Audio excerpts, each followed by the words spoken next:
ఎక్కడో పరాయి చోట, ఎక్కడో సభలోనో, మరో చోట గుళ్ళో గడితేనో, మరో చోట కనపడింది అనుకో, అజ్ఞానం అయిన వాడు ఏం చేస్తాడు? అలా చూస్తూ ఉంటాడు, దేవుణ్ణి వదిలేసేవాడిని చూస్తూ ఉంటాడు. అసలు వాళ్ళు అనేక రకాలుగా ఉంటారు. మనకెందుకు లేని వెళ్ళిపోయేవాళ్ళు కొందరు, కేకలేసేవాళ్ళు కొందరు, వారు చూసినప్పుడు నేను పూజిస్తే తప్పే ఉంది అని పూజించేవారు కొందరు. ఇక్కడ ఎవరిని అనడానికి లేదండి. ఇవాళ ఆ పూజలతో పోయేది పూర్వం అయితే, ఇప్పుడు అలా కాదండి. వెంటనే వీడి దగ్గరికి వస్తాడు, నెంబర్ ప్లీజ్ అంటాడు, వెంటనే ఫోన్ నెంబర్ ఈ అని వీడి నెంబర్ ఇచ్చింది, అయిపోయినట్టే జీవితం, ఈ అయిపోయినట్టే. ఇంకా అక్కడి నుంచి మొదలు ఇంకా ఎస్ఎంఎస్లు, వేధింపులు, రకరకాల వీడియోలు మొదలవుతాయి.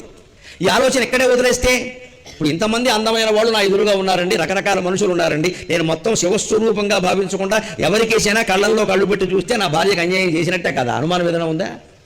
ఆవిడే చేస్తే ఆ పని నేను ఆలోచించాలి, ఆ భావన పోవాలంటే ఆవిడే చేస్తే మనకి మంటెత్తిపోదు. మరి నేను చేసినా ఆవిడ అంతే కదా. నేను నమ్మకంతో ఆవిడ ఇంటి దగ్గర వదిలొచ్చినట్టే, నన్ను నమ్మకంతో ఆవిడ ప్రవచనానికి పంపించింది కదా, నేను ఆవిడ దృష్టిలో రామచంద్రమూర్తిలాగే ఉండాలి కదా. ధర్మం ఎలా తప్పుతామండి?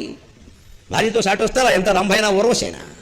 ఈ పద్ధతిగా మనిషి ఆలోచిస్తే కామవాంఛలు ఉండవండి, అది అక్కడ వదిలేయాలి. మన వాళ్ళు ఏం చేస్తారు? దాన్ని కొంచెం పెంచుకుంటారు. చూస్తే తప్పే ఉంది, మాట్లాడితే తప్పే ఉంది, మెసేజ్ పంపిస్తే ఇంకా ఏం చేస్తే మాత్రం తప్పే ఉంది. ఇక్కడ బతుకు నాశనం అయితే మాత్రం తప్పే ఉంది.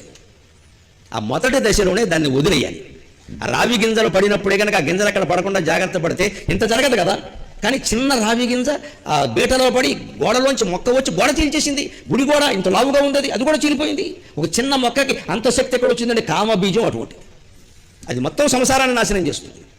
ఇవాళ పోయి పెళ్ళయ్యాక తగ్గుతాయనడానికి కూడా లేదమ్మా, నన్ను మన్నించండి అమ్మా. ఈ మాట ఇవాళ ఆడవాళ్ళకు కూడా చెప్పాల్సి వస్తుంది, మగాళ్ళకే కాదు. వాళ్ళు కూడా చెడగొట్టుకుంటారు సంసారాన్ని. మగ అంతే, ఆడ అంతే, ఎవరికి ఏమీ చెప్పడానికి లేదు. మొత్తం లోకం చెడిపోతుంది. దాన్నే దుర్జలు చెబుతున్నాడు. ఇదంతా మీరు వేసేది ఎందుకోసం? దిక్కుమాలిన సౌఖ్యం కోసం. ఆ సౌఖ్యం ఎంతసేపు? 10 నిమిషాలు, పావుగంట, అంతకు మించి లేదు కదా. అందుకని దాని లోతుల్లోకి వెళ్ళండి. మీరు ఏది కావాలనుకుంటున్నారో దాని గురించి ఒకసారి చిత్రం వేసుకోండి, ఊహించండి అంటున్నాడు. అమర స్త్రీ